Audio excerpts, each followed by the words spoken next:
Hello friends, എല്ലാവർക്കും ഈ പുഴയും കിടന്ന എപ്പിസോഡ് റിവ്യൂയിലേക്ക് സ്വാഗതം. ഈ റിവ്യൂ നിങ്ങൾക്ക് ഇഷ്ടമായെങ്കിൽ ലൈക്ക് ചെയ്തും സബ്സ്ക്രൈബ് ചെയ്തും സപ്പോർട്ട് ചെയ്യണേ. കാവേരി എന്ന് വിളിച്ച നിവിൻ അരികിലേക്ക് വരുമ്പോൾ കാവേരി ചോദിക്കുന്നു, നിവിൻ എന്താ ഇവിടെ?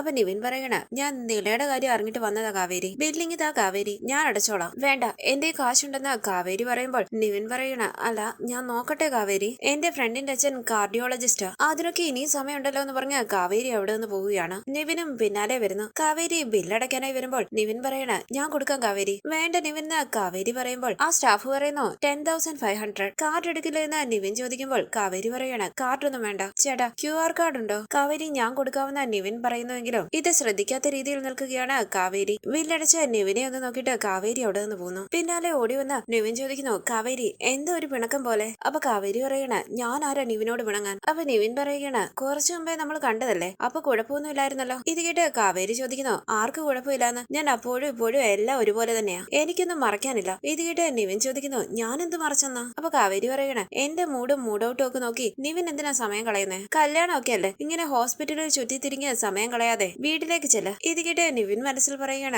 ആ കല്യാണത്തിൽ നിന്ന് ഒഴിവായി കഴിഞ്ഞ് കാവേരിയുടെ വിവരങ്ങളെല്ലാം പറയാമെന്ന് കരുതിയതാ, മണ്ടത്തരായി പോയോ? അപ്പൊ കാവേരി പറയണ, നിവിനെ കണ്ട് മടങ്ങുന്ന വഴി ഞാൻ ഗംഗ ചേച്ചിയെ കണ്ടു. ചേച്ചിയാ നിവിന്റെയും രാഗിണിയുടെയും കല്യാണത്തിന്റെ കാര്യം പറഞ്ഞത്. നാടടക്കം ക്ഷണം ഉണ്ടായിട്ടും എന്നോട് മാത്രം എന്താ നിവിൻ ഇക്കാര്യം പറയാതിരുന്നത്? അപ്പൊ നമ്മുടെ റിലേഷൻ എന്താ വിലയുള്ളത്? അങ്ങനെ കാവേരി സിസ്റ്ററിന്റെ അരികിലേക്ക് ചെന്നിട്ട് പറയുന്നു, സിസ്റ്റർ ബില്ലൊക്കെ ക്ലിയർ ചെയ്തിട്ടുണ്ട്. അപ്പൊ സിസ്റ്റർ പറയണ, സ്കാനിങ് കഴിഞ്ഞു വിളിക്കാം. നിവിൻ മനസ്സിൽ പറയുന്നു, അപ്പോ കാവേരിക്ക് എന്നോട് പ്രണയമുണ്ട്, അല്ലെങ്കിൽ രാഗിണിയുമായിട്ടുള്ള വിവാഹത്തിന്റെ കാര്യം അറിഞ്ഞ് എന്തിനാ എന്നോട് പിണങ്ങുന്നേ? അരികിലേക്ക് വന്ന നിവിൻ പറയുന്നു, കാവേരി എല്ലാം ഒന്ന് കലങ്ങി തിളങ്ങിട്ട് കാവേരിയോട് പറയാമെന്നാ ഞാൻ കരുതിയത്. അപ്പൊ കാവേരി പറയണ, എനിക്കതിൽ വിഷമമൊന്നുമില്ല നിവിൻ, നമ്മൾ ഒരാളെ കാണുന്നതിന്റെ പ്രാധാന്യത്തിൽ അയാള് തിരിച്ചിങ്ങോട്ട് കാണണമെന്നില്ലല്ലോ. അപ്പൊ നിവിൻ പറയണ, കാവേരി ഞാൻ എല്ലാം പറയാം. അപ്പൊ കാവേരി പറയണ, വേണ്ട നിവിൻ, നിലയുടെ കാര്യം ഓർത്ത് ചങ്ക് പൊട്ടി നിൽക്കുകയാ ഞാൻ. നിവിന്റെ എക്സ്പ്ലനേഷനുള്ള സമയമോ സാഹചര്യമോ ഇതല്ല. ഇത് കേട്ട് നിവിൻ കാവേരി എന്ന് വിളിക്കുമ്പോൾ കാവേരി പറയുന്നു, നിവിൻ പ്ലീസ്. അപ്പൊ നിവിൻ പറയണ, ശരി കാവേരി, ഞാൻ ഇവിടെ വെയിറ്റ് ചെയ്യാം. വേണ്ട നിവിൻ പൊയ്ക്കോളൂ എന്ന് കാവേരി പറയുമ്പോൾ നിവിൻ പറയണ, വേണ്ട ഞാൻ ഇവിടെ തന്നെ ഉണ്ടാകും. തുടർന്ന് ചുറ്റും നോക്കി നടന്നു വരുന്ന യമുന മനസ്സിൽ പറയുന്നു, ഈ നിവിനേട്ടൻ ഇത് എവിടെ പോയി? ദേ യമുന എന്ന് പറഞ്ഞ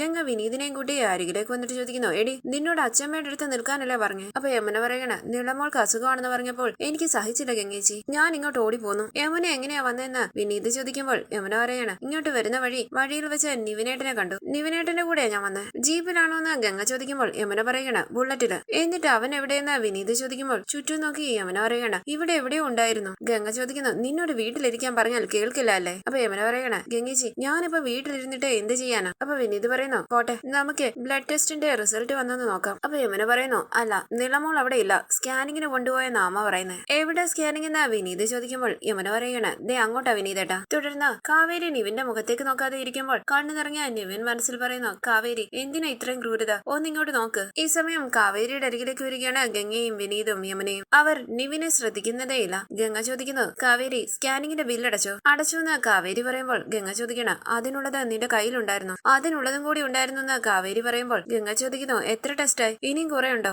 അരികിലേക്ക് വന്ന നിവിൻ പറയണ, അല്ല പണത്തിന് എന്തെങ്കിലും ആവശ്യമുണ്ടെങ്കിൽ. അപ്പൊ ദേഷ്യത്തോടു കൂടി വിനീത് പറയുന്നു, പണത്തിന് എന്തെങ്കിലും ആവശ്യമുണ്ടെങ്കിൽ നീ തരുമായിരിക്കും അല്ലേ? ഞങ്ങൾ ആരെങ്കിലും ചോദിച്ചോ നിന്നോട്? ഇത് കേട്ട് കാവേരി വിനീതേട്ടാന്ന് വിളിക്കുമ്പോൾ ഗംഗ പറയണ, കാവേരി കാര്യമുണ്ട്, നിന്റെ പേരിലുള്ള പ്രശ്നം മാത്രമല്ല, രാഗിണി ബൈക്കിൽ ഇവനെ കെട്ടിപ്പിടിച്ചോണ്ട് പോകുന്നത് ഞാൻ കണ്ടതാ. ഇത് കേട്ട് ഞെട്ടി നിവിനെ നോക്കുകയാണ് യമുന. ഗംഗ പറയുന്നു, ഇപ്പത്തെ യമുനയും ബൈക്കിൽ കയറ്റിക്കൊണ്ട് വന്നിരിക്കുന്നു. ആളത്ര വെടുപ്പാണെന്ന് എനിക്ക് തോന്നുന്നില്ല. വെറുതെ എന്തിനാ നാട്ടുകാരെ കൊണ്ട് അതും ഇതും പറയിപ്പിക്കുന്നത്? നിവിന് നമ്മളോടുള്ള അടുപ്പമൊക്കെ മതി. നിവിൻ വിനീതെന്ന് വിളിക്കുമ്പോൾ വിനീത് പറയണ, അവൻ വലിയ പണക്കാരൻ വന്നിരിക്കുന്നു. നിന്നെ ആരാടാ ഇങ്ങോട്ട് ക്ഷണിച്ചത്? അപ്പൊ യമുന പറയുന്നു, വിനീതേട്ടാ എന്നെ കൊണ്ടുവരാൻ വേണ്ടിയാ വിനീതേട്ടൻ. ഇത് കേട്ട് ഗംഗ ചോദിക്കുന്നു, നിന്നോട് ആരാടി ചോദിച്ചേ? പറയാതിരിക്കാൻ വയ്യ നിവിൻ. എന്തെങ്കിലും ഹെൽപ്പ് വേണോ എന്ന് ചോദിച്ച് ആദ്യം നിവിൻ വരും, പിന്നാലെ നിവിന്റെ അമ്മ വരും, അതിന്റെ പുറകെ നിവിന്റെ അമ്മാവൻ വരും. എല്ലാം കൂടി താങ്ങാനുള്ള കെൽപ്പ് ഞങ്ങൾക്കില്ല. ഞങ്ങളെ ഒന്ന് വെറുതെ വിട്ടേക്ക്, ജീവിച്ചു പൊയ്ക്കോട്ടെ. അങ്ങനെ ഗംഗ കൈകൂപ്പുമ്പോൾ നിവിൻ പറയുന്നു, ഗംഗയെ ഞാൻ തടഞ്ഞുകൊണ്ട് ഗംഗ പറയണ, ഉപകാരവും വേണ്ട ഉപദ്രവവും വേണ്ട, അത്ര അടുപ്പൊക്കെ മതി. നമുക്ക് ഇവിടം കൊണ്ട് എല്ലാം അവസാനിപ്പിക്കാം. ഞാൻ വിനീതേട്ടനോടും പറഞ്ഞിട്ടുണ്ട്. അപ്പൊ നിവിൻ പറയണ, നിളയ്ക്ക് സുഖമില്ലാന്ന് അറിഞ്ഞിട്ടാ ഞാൻ. ഇത് കേട്ട് വിനീത് പറയുന്നു, നിളയുടെ അസുഖമൊക്കെ ഞങ്ങളുടെ പ്രശ്നമാണ് നിവിനെ, നീ അതോർത്ത് ടെൻഷൻ ആകണ്ട. എന്തെങ്കിലുമൊക്കെ പറഞ്ഞ അടുപ്പം ഉണ്ടാക്കാമെന്നായിരിക്കും നിന്റെ വിചാരം, അതൊന്നും ഇനി നടക്കാൻ പോകുന്നില്ല. ഇത് കേട്ട് കാവേരി യമുനയും വിഷമത്തോടു കൂടി നിൽക്കുമ്പോൾ കണ്ണു നിറങ്ങിയ നിവിൻ പറയുന്നു, സോറി, ഞാൻ നിങ്ങൾക്കാർക്കും ശല്യം ഉണ്ടാക്കണമെന്ന് വിചാരിച്ചിട്ടില്ല, ഞാൻ പൊയ്ക്കോളാം. സോറി ഗംഗെ, സോറി കാവേരി. അങ്ങനെ നിവിൻ അവിടെ നിന്ന് പോകുമ്പോൾ കണ്ണു നിറങ്ങിയ യമുന പിന്നാലെ പോകാനായി തുടങ്ങുകയാണ്. ഗംഗ ചോദിക്കുന്നു, യമുനെ നീ അങ്ങോട്ടാ? അപ്പൊ യമുന പറയുന്നു, അമ്മ അവിടെ ഒറ്റയ്ക്ക്. ഇത് കേട്ട് ഗംഗ പറയുന്നു, അമ്മയുടെ കാര്യമൊക്കെ ഞങ്ങൾ നോക്കിക്കോളാം, തൽക്കാലം അവിടെ ഇരിക്കും. അങ്ങനെ കാവേരിയും ഗംഗയും വിനീതും അവിടേക്ക് ഇരുന്ന ബില്ലൊക്കെ നോക്കുകയാണ്. യമുന ഫോൺ എടുത്ത് നിവിന്റെ ഫോണിലേക്ക് മെസ്സേജ് അയക്കുന്നു. നിവിൻ ഫോൺ എടുത്ത് നോക്കുകയാണ്. യമുനയുടെ സോറി എന്നുള്ള മെസ്സേജ് കണ്ട് നിവിൻ വിഷമത്തോടുകൂടി തിരിഞ്ഞു നോക്കിയിട്ട് അവിടെ നിന്ന് പോവുകയാണ്. യമുന വിഷമത്തോടുകൂടി നിവിൻ പോകുന്നത് നോക്കിയിരിക്കുന്നു. തുടർന്ന് ഡോക്ടർ സ്കാനിംഗ് റിപ്പോർട്ടും ടെസ്റ്റ് റിസൾട്ടും ഒക്കെ നോക്കുകയാണ്. എല്ലാവരും ടെൻഷനോടുകൂടി ഡോക്ടറിനെ തന്നെ നോക്കിയിരിക്കുന്നു. ഡോക്ടർ പറയുന്നു സംശയം ശരിയായിരുന്നു, നീളമോൾക്ക് ജന്മന ഹൃദ്രോഗമുണ്ട്. ഇത് കേട്ട് കാവേരി പറയുന്നു ഇന്ന് രാവിലെയും കൂടി ഓടിച്ചാടി നടന്ന കുട്ടിയാ ഡോക്ടർ. അപ്പൊ ഡോക്ടർ പറയണ ചില കേസ് അങ്ങനെയാ, സിംറ്റംസ് കാണിച്ചെന്ന് വരില്ല, പക്ഷേ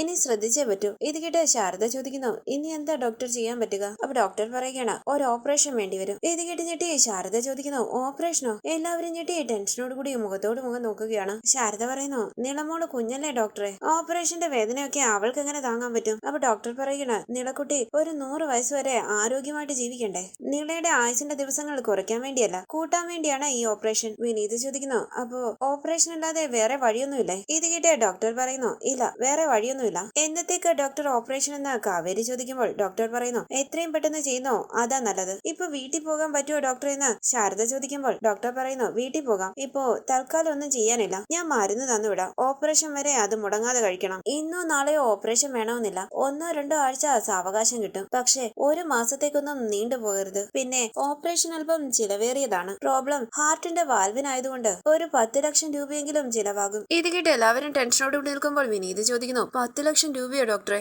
അപ്പൊ ഡോക്ടർ പറയുകയാണ് അതെ, അതിനേക്കാൾ വിലയുള്ളതാണല്ലോ നിളമോളുടെ ജീവൻ. പിന്നെ ഓപ്പറേഷനുള്ള ഫെസിലിറ്റീസ് ഒന്നും ഇവിടെ പുഷ്പവാടിയിലില്ല, അതിന് നിങ്ങൾ തിരുവനന്തപുരത്തേക്ക് പോകേണ്ടി വരും. തിരുവനന്തപുരത്ത് നിന്ന് വിനീത് ചോദിക്കുമ്പോൾ ഡോക്ടർ പറയുകയാണ് അതെ, ഞാൻ മെഡിസിൻസ് പ്രിസ്ക്രൈബ് ചെയ്തു തരാം, ഇപ്പോ നിളമോളെ കൂട്ടിക്കൊണ്ട് പൊയ്ക്കോളൂ, ഓപ്പറേഷന് റെഡിയാകുന്ന സമയത്ത് അറിയിച്ചാൽ മതി. സിറ്റിയിലെ ഹോസ്പിറ്റലിലേക്കുള്ള ഓപ്പറേഷന് വേണ്ടിയുള്ള ലെറ്ററും ഡോക്യുമെന്റ്സും ഞാൻ ഹാൻഡ് ഓവർ ചെയ്യാം. ഇതെല്ലാം കേട്ട് കരഞ്ഞുകൊണ്ട് അവിടെ വന്ന് എഴുന്നേൽക്കുകയാണ് ശാരദ. ശാരദയെ ചേർത്ത് പിടിച്ചുകൊണ്ട് പുറത്തേക്ക് പോവുകയാണ് കാവേരി. ഗംഗയും യമുനയും വിനീതും പിന്നാലെ വരുന്നു. കരയാതമ്മയെന്ന് കാവേരി പറയുമ്പോൾ ശാരദ പറയുകയാണ് ദേവു എന്തിനാ മോളെ നമ്മളോട് ഇങ്ങനെ ശത്രുത കാണിക്കുന്നത്? അപ്പൊ കാവേരി പറയുന്നു അമ്മ കരയാതിരിക്കെ, നിളമോൾ ഇപ്പം ഇതൊന്നും അറിയരുത്, അവളെ കൊണ്ട് ഇത് താങ്ങാൻ കഴിയില്ല. പിന്നീട് കാണിക്കുന്നത് സത്യപാലനും രാജേശ്വരും വെഡിങ് കാർഡ് നോക്കുകയാണ്. ഈ സമയം ജയപാലൻ അവിടേക്ക് വരികയാണ്. സത്യപാലൻ ചോദിക്കുന്നു എന്താ അളിയാ വിശേഷിച്ച്? അപ്പൊ ജയപാലൻ പറയണ വിശേഷമൊന്നുമില്ലെങ്കിൽ എനിക്ക് ഈ വഴി വന്നൂടെ, എന്താ അളിയാ? അപ്പൊ രാജേശ്വരി പറയുന്നു ജയപാലേട്ടൻ എപ്പോ വേണമെങ്കിലും വരാലോ ഇങ്ങോട്ട്. അപ്പൊ സത്യപാലൻ പറയണ രാജി നീ ഒരു കോഫി എടുക്ക്. ജയപാലൻ പറയുന്നു വേണ്ട, എനിക്കാണെങ്കിൽ വേണ്ട രാജി, ഇപ്പൊ പുറത്തുനിന്ന് കുടിച്ചതേ ഉള്ളടിയാ. ഇത് കേട്ട് സത്യപാലൻ പറയുകയാണ് ഒരെണ്ണം കൂടി കുടിച്ചെന്ന് കരുതി കുഴപ്പമൊന്നും വരില്ല അളിയാ. ജയപാലൻ പറയുന്നു കുഴപ്പം വരില്ലെന്നോ? അളിയ ഷുഗറെ ബോർഡർ ലൈനില്ല, ഞാൻ ഓടി നടക്കണ്ടേ, അളിയൻ എന്നെ കിടത്താനുള്ള പരിപാടിയാണോ? അതിനെന്താ വിത്തൗട്ട് കുടിച്ചാ പോലെയെന്ന് സത്യപാലൻ ചോദിക്കുമ്പോൾ ജയപാലൻ പറയുന്നു തൽക്കാലം വേണ്ട. അതെ കാര്യമുണ്ട്, വെഡിങ് കാർഡ് പ്രിന്റ് ചെയ്യാൻ കൊടുത്തതാ, ആദ്യം ഇവിടെ തന്നെ തരാമെന്ന് വിചാരിച്ചു ഞാൻ. അങ്ങനെ വെഡിങ് കാർഡൊക്കെ എടുത്ത് സത്യപാലന്റെയും രാജേശ്വരിയുടെയും കയ്യിലേക്ക് കൊടുക്കുകയാണ് ജയപാലൻ. അല്ല അളിയ, ഞാനേ 1200 കാർഡേ പ്രിന്റ് ചെയ്യിപ്പിച്ചുള്ളൂ, അത് തികയല്ലോ അളിയ. ഇത് കേട്ട് രാജേശ്വരി ഒന്ന് നോക്കിയിട്ട് സത്യപാലൻ പറയുന്നു അളിയൻ ടെൻഷൻ ആവണ്ട, എന്തായാലും ഞങ്ങൾക്കും പ്രിന്റ് ചെയ്യണ്ടേ, അളിയൻ ഞങ്ങളെ കയറി ഓവർടേക്ക് ചെയ്യുമെന്ന് കരുതിയില്ല. ചിരിച്ചുകൊണ്ട് ജയപാലൻ പറയുന്നു എന്റെ അളിയ ആകെ ഒരു മോളാ ഉള്ളത്, അവളുടെ കല്യാണം നടത്തുന്നതിന്റെ എക്സൈറ്റ്മെന്റിലാ ഞാന്. അപ്പൊ രാജേശ്വരി പറയാണ് ഇതിന് നല്ല ചിലവായി കാണുമല്ലോ ജയപാലേട്ട. ജയപാലൻ പറയുന്നു എന്തോന്നാ രാജി ഇത് ചിലവോ? ഇപ്പോഴത്തെ ട്രെൻഡിങ് ആയ എക്സ്പെൻസീവായ കാർഡ് കാണിച്ചു തരാൻ ഞാൻ ആ കടക്കാരനോട് പറഞ്ഞു, അയാൾ എടുത്തിട്ട് തന്നതിലെ എനിക്ക് ഇഷ്ടമുള്ളത് ഞാനും എടുത്തു, പൈസ ഒന്നും നോക്കിയില്ല ഞാൻ. പിന്നെ ഈ കാർഡ് സെലക്ട് ചെയ്തത്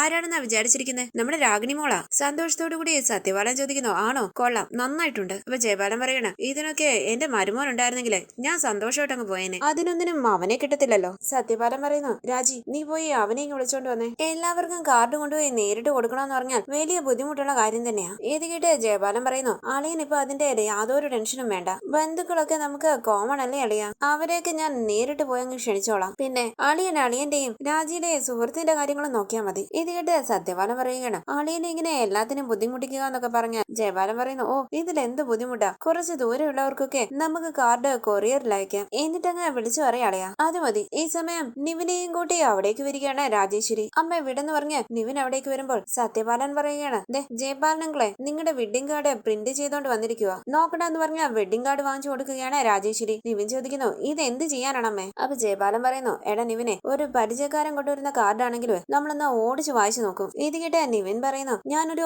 അർജന്റ് കോളിലായിരുന്നു. എടാ ഇത് നിന്റെ വെഡിങ് കാർഡാ, ഇത് രാഗിണി തനിയെ പോയി സെലക്ട് ചെയ്തതാ, ഇപ്പൊ അവള് അവളുടെ കൂട്ടുകാരെയൊക്കെ വിളിച്ചോണ്ടിരിക്കുക, ഇതൊക്കെ നീയും രാഗിണിയും കൂടി ഒരുമിച്ച് ചെയ്യേണ്ട കാര്യങ്ങളാ. വെഡിങ് കാർഡ് രാജേശ്വരിയുടെ കയ്യിലേക്ക് കൊടുത്തുകൊണ്ട് നിവിൻ പറയുന്നു ഞാനൊരു വെഡിങ് കാർഡ് സെലക്ട് ചെയ്യാനും പോകുന്നില്ല, ആരെയും ക്ഷണിക്കാനും പോകുന്നില്ല. അങ്ങനെ നിവിൻ അകത്തേക്ക് പോകുമ്പോൾ ടെൻഷനോടുകൂടി രാജേശ്വരി രാജേശ്വരിയും സത്യപാലനും നിവിനെ വിളിക്കുകയാണ്. ജയപാലൻ ദേഷ്യത്തോടു കൂടി ഇരിക്കുന്നു. രാജേശ്വരി പറയുന്നു അവനെന്തോ അർജന്റ് ഗോൾഡായിരുന്നു അതാ. ഇത് കേട്ട് ജയപാലൻ ചോദിക്കുന്നു, രാജി നീ ആരെ ഈ വെള്ള പൂശാൻ ശ്രമിക്കുന്നത്? ഇത് ആദ്യമായിട്ടൊന്നും അല്ല അവൻ എന്നെ എന്റെ മോളെ അപമാനിക്കുന്നതേ. കല്യാണമായിട്ട് ബന്ധപ്പെട്ട ഏതെങ്കിലും ഒരു ചടങ്ങിന് അവനെ കിട്ടിയിട്ടുണ്ടോ? അതെ, എന്റെ മോൾക്ക് വേറെ പയ്യനെ കിട്ടാഞ്ഞിട്ടൊന്നുമല്ല, അവൾ അവനെ മാത്രം മതിയെന്ന് പറഞ്ഞ ഒറ്റക്കാലിൽ നിൽക്കുന്നത് കൊണ്ടാ. ഇല്ലെങ്കിൽ അനിയത്തിയുടെ മോനാണെന്ന് ഞാൻ കണക്കാക്കത്തില്ലായിരുന്നു. ജയപാലനെ അറിയാലോ നിങ്ങൾക്ക്. പിന്നെ നിങ്ങളുടെ മോനോട് പറഞ്ഞേര് എപ്പോഴും ഒരുപോലെ ഇരിക്കത്തില്ലെന്ന്.